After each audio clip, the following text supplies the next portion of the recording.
When you think about 2019 in the New England Patriots, I think it's really important to go all the way back to the year 2000, where it all began, to really gain some helpful perspective. When you look at going into that 2000 season, you were coming off of the greatest show on turf, the Kurt Warner led, Dick Vermeil coached St. Louis Rams, winning the Super Bowl over the Tennessee Titans, led by Steve McNair and Jeff Fisher. Was it 23-16? Shaquille O'Neal and Kobe Bryant had led the Lakers to the NBA championship that summer. The New York Yankees were on their way to winning their fourth World Series championship in 5 years. A person named Oprah Winfrey launched the O magazine in 2000. You also go back, 2000 was the last time we saw Michael Johnson compete in the Olympics at the 400 meters, winning his second consecutive gold medal in that event. One of the top movies of that year at the box office was Gladiator, starring Russell Crowe. The iPod was still a year away from being released. Bill Clinton was still president of the United States. All the while, you had a presidential campaign going on featuring his vice president, Al Gore, and good old Texas Governor George W. Bush. That gives you perspective on just how long ago it was. If you're wondering how old was I at that time, the answer was 19 years old. A very, very, very, very long time ago indeed. And when you go back to 2000, you realize that was the beginning of a new era for the New England Patriots. Bill Belichick had agreed to become the head coach of the Jets, and he said, "Psych! I'm going to go to New England instead." And the Patriots took a kid out of Michigan's tall, scrawny guy that Michigan apparently just couldn't wait to get rid of because they had Drew Henson fever at the time, by the name of Tom Brady. And 2 decades later, you look at all that they accomplished. All the wins, all the divisional titles, the 9 Super Bowl appearances, the 6 Super Bowl titles. And 2019 truly, truly represented the end of an era. And when you thought for so many years about the New England Patriots, no matter how many times you wanted to write them off, no matter how many times you wanted to dismiss them, you always had to pencil them in, like, they'll be there. Like you took it for granted. You refused to believe that they wouldn't be in the mix at the end. You just always had that belief. It was almost like a confidence bordering on arrogance that the New England Patriots would be, at least in the divisional round, if not in the AFC Championship game, and playing for a chance to go to the Super Bowl. Like year in and year out, you could almost set your clock to it. But 2019 really kind of started to have a different feel to it.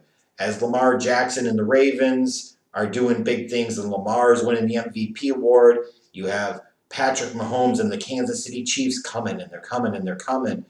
Like you could start to feel kind of the shift in the landscape of the AFC. Not maybe so much the NFL, but in part, yes, but certainly in the AFC, that the guard was changing, and it's a new time and a new era. And if you had any doubts about that, you look at what happened in that wild card round game in Foxborough against the Titans, and it was clear at that point in time, even if you didn't want to believe it, even if you refused to believe it, that after 2 decades, that era was over. And that Tom Brady likely had played his last game for the New England Patriots. And lo and behold, he did. I personally was wondering whether he would retire or if he would actually go and sign somewhere else, and he did, and he went on to sign with the Tampa Bay Buccaneers. So for the first time in almost 2 decades, we're talking about a New England Patriots season without talking about Tom Brady and what he means to that offense and what he means to that team. It's crazy. It's absolutely crazy. And, it's really hard to kind of wrap your hands around like how to evaluate this team because it's been so long since you've really had to look at a Patriots team and try to figure out what they were going to do without Tom Brady. You could say a couple of years back when he was suspended the 4 games due to Deflategate, you just knew eventually he'd be back, after the 4 games. You go back to the 2008 season where he got hurt in week 1 with Bernard Pollard diving into his knee. But that you at least were projecting them coming into that season, coming off of the Super Bowl loss to the Giants after the undefeated regular season. this is just uncharted territory. So who knows what the hell to expect? Especially now that they signed Cam Newton as the guy, at least for the moment, gave him the reins, and he's going to be the one to replace Tom Brady. An interesting choice that will either produce surprisingly pleasant results for the Patriots or will end up as one big dumpster fire of a disaster. There were other changes on this team. You lose guys like Kyle Van Noy and Jamie Collins and Danny Shelton to free agency. A couple of guys that were a part of that, top level Patriots defense last year. That was a big key to the success that they enjoyed in the regular season. And then when you look at what's happened this year in 2020 and all the craziness, Tom Brady signing with another team is just another example of craziness that comes in 2020. You think about it, you're going to be watching come Sunday. Tom Brady's going to be suiting up in another team's uniform and in the Tampa Bay Buccaneers. Like, if that doesn't describe peak 2020 craziness, I don't know what the hell does. But they had a bunch of players, I think it was 8 total, that ended up opting out for 2020 due to COVID concerns. Guys like Marquise Lee, who they're probably counting on to bring something whenever he was healthy in the receiving core. Marcus Cannon, Dante Hightower, Patrick Chung. Certainly Hightower is probably the most notable and biggest of those losses. It's really hard to know what to expect out of this Patriots team heading into 2020. I just don't know. Like, if I look at their draft class and I look at Duggar and I look at Uche, Anthony Jennings, I'm saying, they're going to have to be counted on to contribute something in this defense. And how much will they be able to contribute right away? How much will Belichick be able to get out of them? Because he's going to need to be able to get something out of these guys.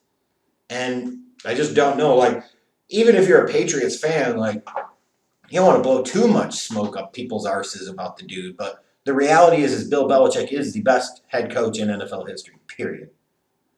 Now, you can talk about cheating, you can talk about this, and you can talk about that. But the bottom line is the dude is the best of all time. And he has the resume to prove it. It's just reality. So any season you go in and you have Bill Belichick still arguably at the top of his game as a head coach, still running the show, you've got to have some type of level of confidence, almost belief and arrogance in the system, in the Patriot way, that he's going to figure it out, that he'll get the most out of these guys, and that they'll be right back in the mix, and it is way too early to write these guys off, and I certainly think that's the case. And when you look at this team, you're talking about this could be a situation where now that Tom Brady's gone, the dynamic of the team is different.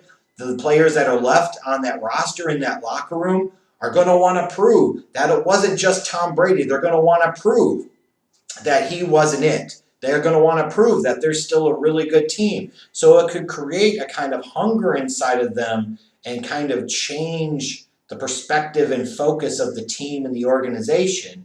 And it could produce some really good results. And you look at it, too, with Cam Newton in the fold. The past couple of seasons were basically a wash due to injuries. When you look at Cam, you say, okay, this dude here,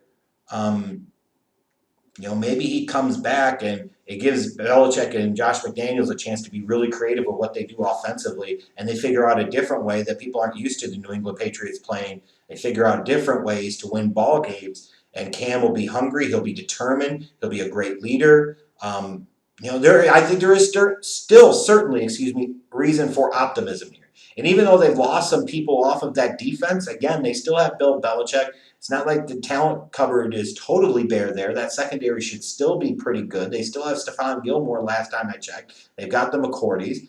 They're not a bunch of scrubs back there. And again, you've got Bill Belichick. Arguably the greatest defensive mind of all time. Right? It doesn't have to be all panic. It doesn't have to be all doom and gloom for this Patriots team this year, and I don't think there's a reason for it to be. Now, certainly you're going to have some questions like, where's the pass rush going to come from on defense when you talk about losing guys like Jamie Collins and Kyle Van Noy? These are a couple of their top sack guys last year. How many sacks are you going to get to Chase Winovich in 2020? Can Sony Michel become more of a big-time back and play more up to that first-round status that he has? If he does, now you got him back there, you got Cam, and you could do some interesting things with that offense for sure. You look at the pass catchers outside of Edelman, and you're saying, where's the talent? Where is the ability to get open? Where's the explosiveness, the big-time ability? Last year's first-round pick, N'Keal Harry, is going to have to show better and show more than what he did as a rookie, that's for sure. And then you look at Cam, and you say, this was a guy that I'm sorry, Panthers fans don't like when I say this maybe, but those first two games that he did play in 2019, he looked really bad. He looked really bad. He looked washed. And it could have just been that he wasn't healthy. And that certainly could be the case. Looked like his shoulder wasn't right, looked like he just wasn't right. And now that he's had plenty of time to rest and recover, he might be right. And if he is right, you could be getting an angry, committed Cam coming out with something to prove for a team and a coaching staff with something to prove in 2020.